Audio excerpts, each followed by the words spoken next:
其他人立即四处散开查探。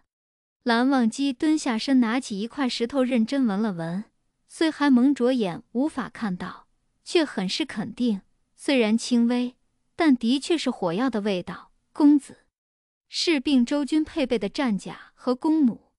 魏婴紧紧攥拳，眼里一片红，咬牙道：“去找。”说罢，他自己也不顾阿月阻拦，直接跳入深血乱石中，不停翻找着。不是，不是，翻了半晌，魏婴食指已鲜血淋漓，却听不进任何劝阻。蓝忘机走过来抓住他的手：“不要再找了。不说连月大雪掩埋，山谷经火药轰炸，时刻有崩塌之险，你不要命了吗？”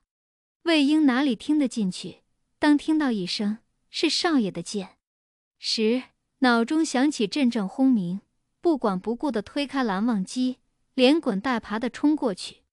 电光火石之间，魏婴突然一个趔趄，直往下坠，周围惊叫声乍起。蓝忘机一个飞跃，顺着风声与直觉，一把拉住魏婴凌空的手腕，却低估了雪下坑洞之深。不过眨眼间，两人身影坠落无踪。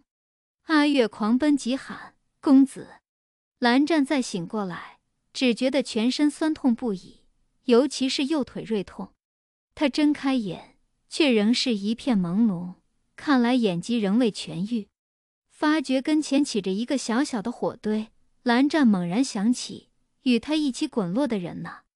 记得坠落时自己下意识便将对方护在怀里了，他立即抬头搜寻，可惜火堆火光昏暗，自己视力又不清，勉强只看到不远处的半空中一个红色长条物在轻微摇摆。蓝湛一口气差点没上来，似悲似悯：“生命可贵，公子你这又是何必？”独自叹了许久，都未找到出口的黑洞里，本就害怕的魏婴被这悠悠一探下，得手一歪，咔嚓一声，人直接坠了下来，倒是没摔倒，就是本就受伤严重的手指又刮出了血丝。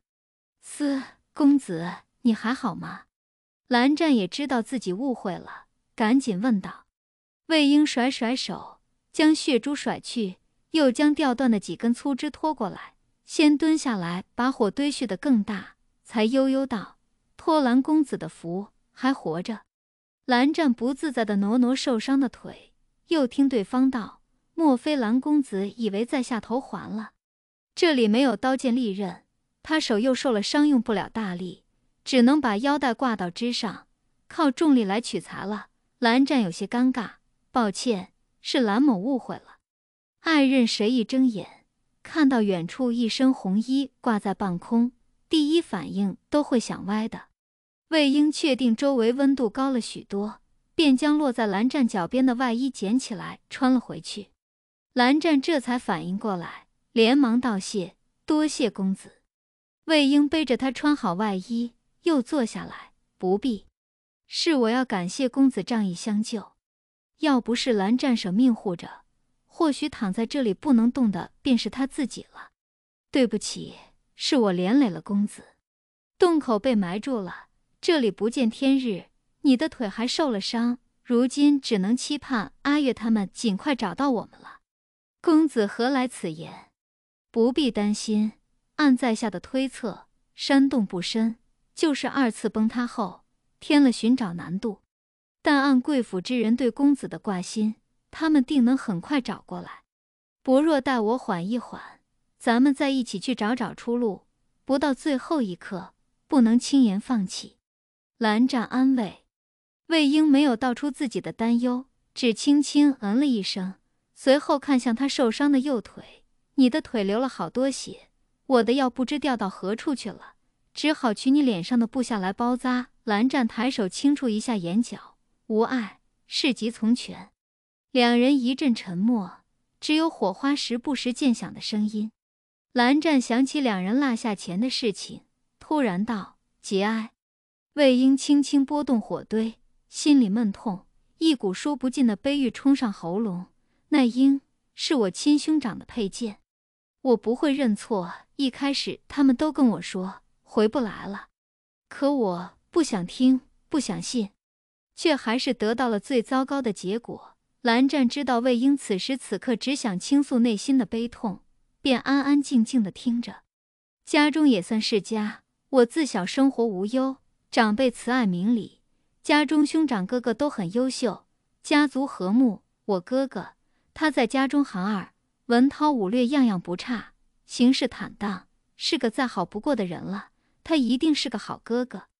蓝湛认真看着魏婴道：哥哥们都待我极好的，可是四哥走了，他往日最爱玩笑的三哥也不见了。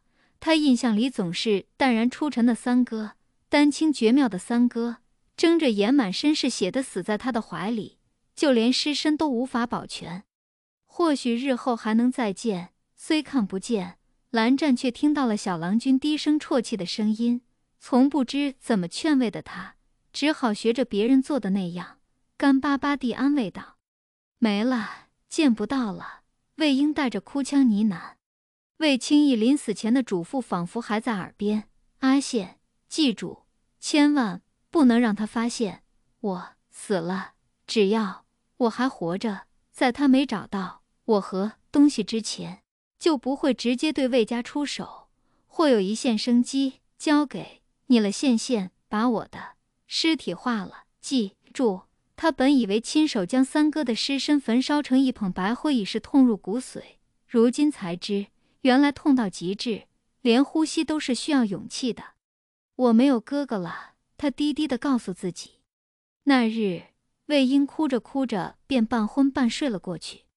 等再睁开酸涩的眼，只见几簇火苗微弱，欲灭不灭。他瞬间清醒了过来，把火堆重新点着。刚松了一口气，便发现蓝湛不对劲，过去一探，竟是发了高热。魏婴被那热度吓到了，赶紧轻摇他的肩膀：喂，你没事吧？听得到我的声音吗？好热。蓝湛似醒非醒：你发烧了，我该怎么办？魏婴手足无措：别晃，头晕。有水吗？蓝湛迷迷糊糊地问。我找过了，没有。魏婴下意识舔舔唇，才发现自己也渴得不行。再看蓝湛，好似又晕过去了。怎么办？得想法子降了热才行。魏婴逼自己冷静下来，最后只能用最笨的法子，把蓝湛的头放在自己大腿上，然后把手贴在冷冰冰的墙壁上，贴冷了便按在蓝湛滚烫的额头上，借那片刻冰凉降温。就这样，他两只手互相交替着，直到蓝湛额头的高温慢慢降下去，浑然不在意自己的手越来越痛。不知过了多久，蓝湛慢慢睁开眼睛，便发现一张模糊的脸正居高临下地看着自己。你终于醒了。魏婴提起心放下大半。退了很多，还晕吗？抱歉，吓到你了，我已经好多了。虽因高热醒不过来，但像他这般整日处在危险中的人，是不敢纵容自己在陌生环境中完全失去意识的。所以魏婴的所作所为，他能感知到。魏婴松了一口气，若是蓝湛真出了事，剩下自己一个人，怕也熬不了多久。他们被困在这里至少有1日了，现下是又累又饿又渴。蓝湛受了伤，也没有用药，好似一切已到绝境。当蓝湛昏迷不醒的时候，魏婴总忍不住胡思乱想，不知他们有没有找到洞口。我们或许……